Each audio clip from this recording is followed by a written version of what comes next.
Most people don't fail because they're not talented. They fail because they've convinced themselves it's not possible, so they never really try. But what if that belief is the only thing holding you back? It's about what actually happens when you act as if your goals are possible, even if you're scared. Because once you shift your mindset, everything else starts to move with it.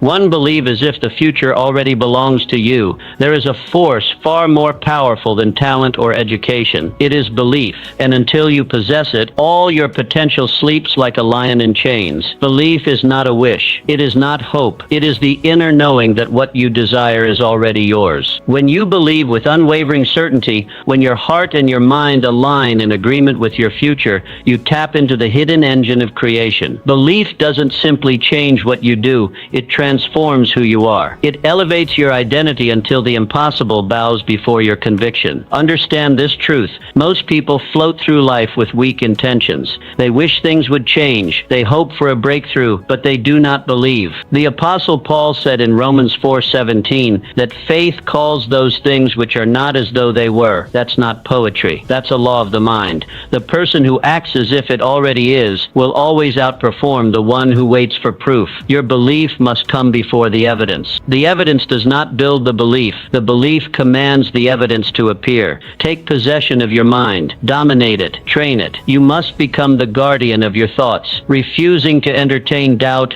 fear, or hesitation. These are lies, smoke, shadows that dissolve the moment you shine the spotlight of belief on them. The world will offer you reasons to stop, to wait, to shrink, but you must reject them all. You must say, I do not negotiate with my destiny. For what is real is not what others see, it is what you decide to be real. John D. Rockefeller understood this. Born into obscurity, surrounded by scarcity, he believed from the earliest days that he was destined to build empires. He did not wait for others to crown him successful. He carried that crown in his posture, his voice, his actions, even as a young man earning meager wages. He was not pretending. He was proving a reality already established in his spirit, and the world eventually caught up. So must you. Your belief is the seed. Your daily actions are the water. Your persistence is the sunlight. Together they create a harvest that others will call miraculous, though you knew it all along. This is not fantasy. It is principle. It is the same law that has governed every man or woman of significance who rose from nothing to greatness. Nurture your belief. Feed it daily. Speak to it. Visualize it. Act on it. Protect it from the weeds of cynicism and the thorns of delay. Because when your belief becomes strong enough, nothing can stand against it. No circumstance. No setback. Belief makes you unstoppable. And one day, when the world stares in wonder at what you've become, you will smile, not in surprise, but in recognition. For you knew it long before they did, because you believed. To rewire your mind to expect victory. You cannot achieve greatness while expecting failure. That is not merely a statement. It is a spiritual law. No individual can rise higher than the thoughts he allows to dominate his mind. If you secretly expect to lose, you will. If you prepare for defeat in your heart, no strategy can rescue you. The mind, once conditioned to fear, to doubt, to see obstacles instead of opportunity, will sabotage every chance at breakthrough. And this sabotage is not loud. It is subtle. It appears in hesitation, in procrastination, in excuses. You will call it wisdom or realism, but it is fear in disguise. But here is the liberating truth. Just as the mind was trained to doubt, it can be trained to expect victory. It is not fixed. It is fertile. It grows what you plant. Proverbs 23:7 declares, As a man thinketh in his heart, so is he. This is not poetry. This is law. Your mind is the factory of your fate. What you feed it will manifest as your experience. Feed it fear, you harvest failure. Feed it faith,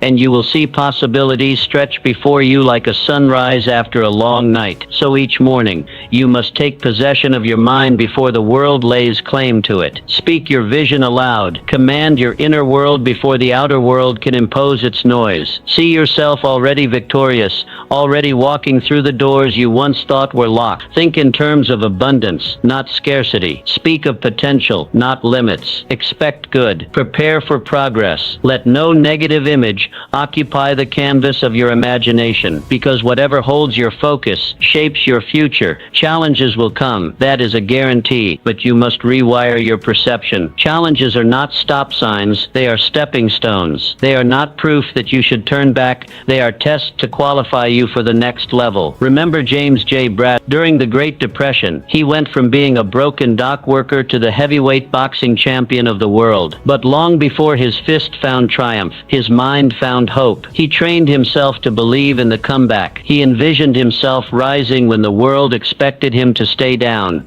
And because he believed, he fought differently. He endured more. He walked into the ring already crowned in spirit. The moment you believe the tide can turn, life begins to align itself with that expectation. Circumstances shift. People appear. Opportunities emerge. Not because they weren't there before, but because now your eyes are trained to see them. The current of life begins to flow in your favor when your belief becomes stronger than your fear. And that is not luck. That is cause and effect. You must become the architect of your inner world. Construct a vision so strong, so clear, that no temporary defeat can shake it. Discipline your thoughts. Monitor them like a watchman at the gate. Refuse to let mediocrity or comparison take root. Every day is a battle for belief, and every time you expect better, you rise higher. Train your mind to expect elevation, and elevation will find you. This is the secret of the achievers, the victors, the giants of history.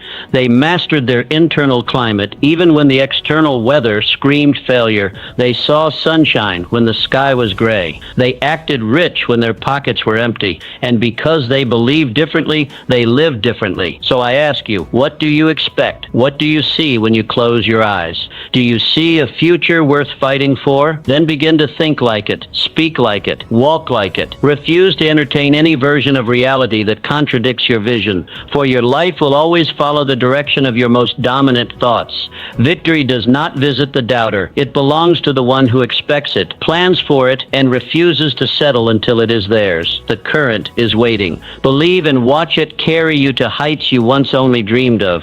3. Act as if your goals are non-negotiable. The average man treats his goals like wishes.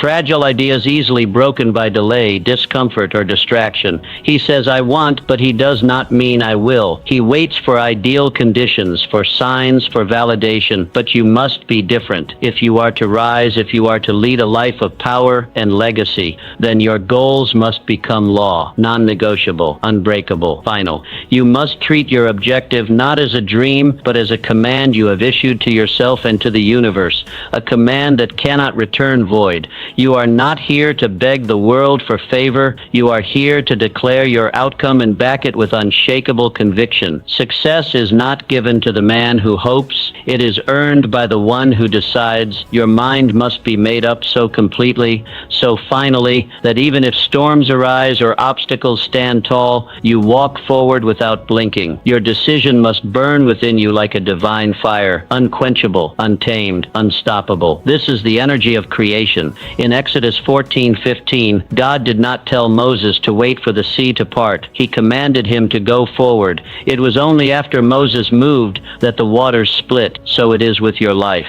The path does not appear before your step. It appears because of your step. Most people wait to see the full staircase, but power belongs to the one who climbs with faith in his feet. Do not wait. Move. Even when the road looks like ocean. Madam C.J. Walker understood this. Born into poverty as a washerwoman's daughter, she could have accepted the script handed to her by society, but she did not. She rewrote her story. She did not treat her goal as a gamble. She treated it as a destiny. She acted quickly, built strong alliances, learned relentlessly, and moved with a sense of divine urgency. She didn't have time for excuses, for doubts, or for the opinions of lesser minds. Her belief became her armor. Her goal became her law. You must now do the same. Carry yourself not as someone hoping for transformation, but as someone already becoming the future you envision. Your walk must change. Your voice must deepen with certainty. Your eyes must reflect a soul that has decided. When you speak, the world should hear the echo of inevitability. When you move, the ground should sense purpose. This is how kings and queens are forged. Too many dreamers fail not because their goals are too high,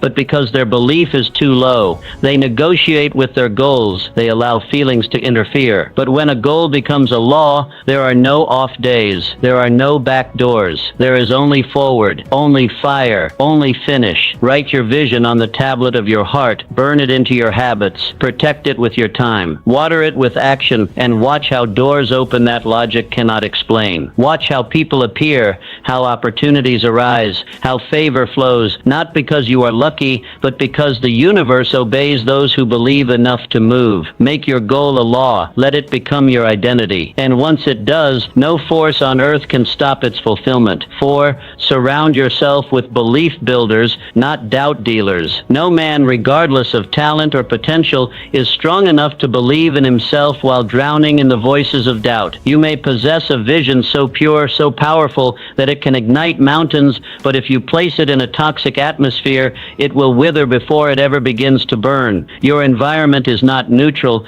It is either lifting you or lowering you. It is either feeding your belief or bleeding it. That is why you must guard it as fiercely as a king guards his throne. You are the gatekeeper of your mind, and every word you hear, every opinion you entertain, every person you associate with enters your mental fortress either as a builder or a breaker. In 1 Corinthians 15:33, the scripture warns us plainly, bad company corrupts good character. This is not merely a moral warning, it is a strategic one. For just as wrong company can erode your belief, right company can multiply it. The words you absorb today will echo as actions tomorrow. Your belief does not exist in a vacuum. It is shaped by the conversations you have, the energy you absorb, the standards of those around you. This is why you must deliberately choose your tribe. Surround yourself with visionaries, people who speak to your purpose, not your past, people who fan your flame, not smother it. If those in your proximity do not challenge your doubts and call out your greatness, they are not allies, they are liabilities. Booker T. Washington, born into slavery and limitation, rose to become a national leader in education and upliftment. How? Not by wishful thinking, not by raw talent alone. He surrounded himself with mentors,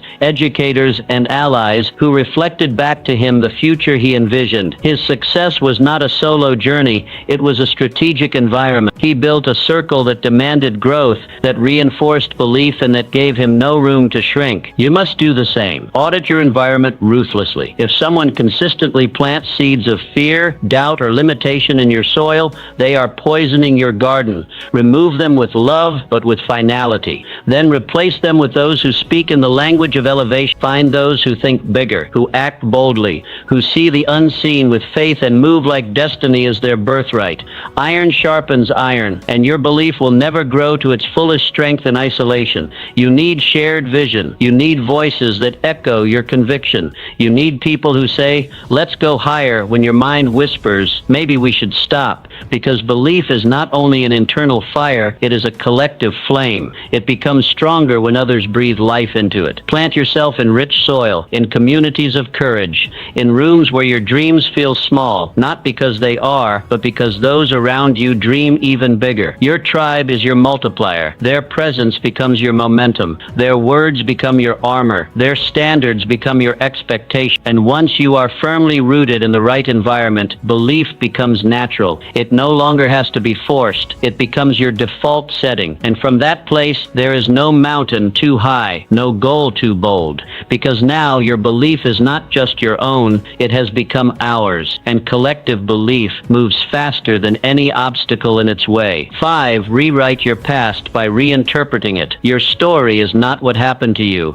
It is how you tell what happened to you. Every event, every heartbreak, every closed door is not your identity. It is raw material, and like any raw material, its power lies not in what it is, but in what you make of it. Most people wear their pain like a prison sentence. They rehearse it, replay it, relive it, until it defines them. But champions, builders, and visionaries do something different. They take their wounds and forge them into wisdom. They stop asking, why me, and begin asking, what now? You must understand this truth. Your past is not a verdict. It is a classroom. Every failure you endured, every betrayal you survived, every delay you hated was not there to destroy you. It was there to develop you. In Genesis 50:20, Joseph tells the very brothers who sold him into slavery, you meant evil against me, but God meant it for good. That is not denial. That is dominion. It is the power to reinterpret your scars, to pull gold from the ashes. Pain is not the enemy. It is the sculptor of your purpose. Stop rehearsing your pain. Start harvesting the purpose that was hidden in it. If you only see what you lost, you will miss what you gained. Strength, discernment, patience, clarity. These are the treasures forged in in the fire. Your story gains power when you stop narrating it with pity and start narrating it with perspective. You were not buried, you were planted. Now rise. Ray Kroc is a testimony to this principle. Before building McDonald's into a global empire, he spent decades selling milkshake machines. Most would call that a failure, but not him. Every failed business deal, every delayed breakthrough became the training ground for his final assignment. He didn't curse his past, he used it. And because of that, when his moment came, he was ready. Your setbacks do not disqualify you. They qualify you if you choose to read them rightly. The past is not a chain, it is a blueprint, and it is waiting for you to reread it with new eyes. Reinterpret what happened. Reclaim its value. If you see every hardship as punishment, you will never rise. But if you see it as preparation, you will step into your future with power.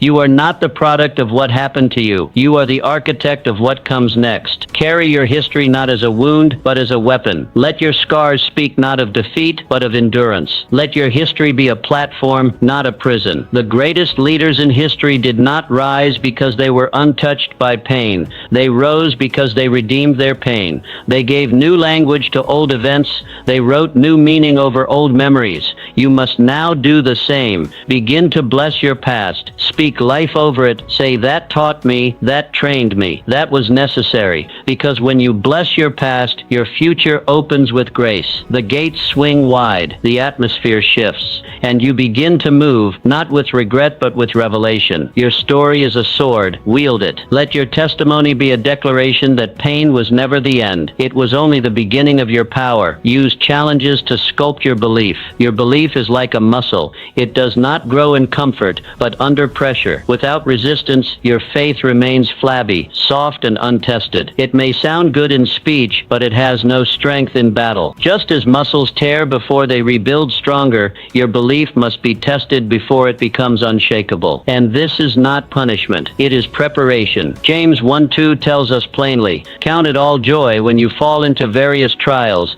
knowing that the testing of your faith produces endurance." Trials are not barriers to destiny. They are bridges to it. We must stop viewing challenge as something to avoid. It is the gymnasium of the soul. Every hardship, every delay, every disappointment is a weight that when lifted builds inner might. Challenge is your sculptor. Let it carve away your doubts. Let it chisel your excuses. Let it define your edges and reveal your essence. The very pressure you resist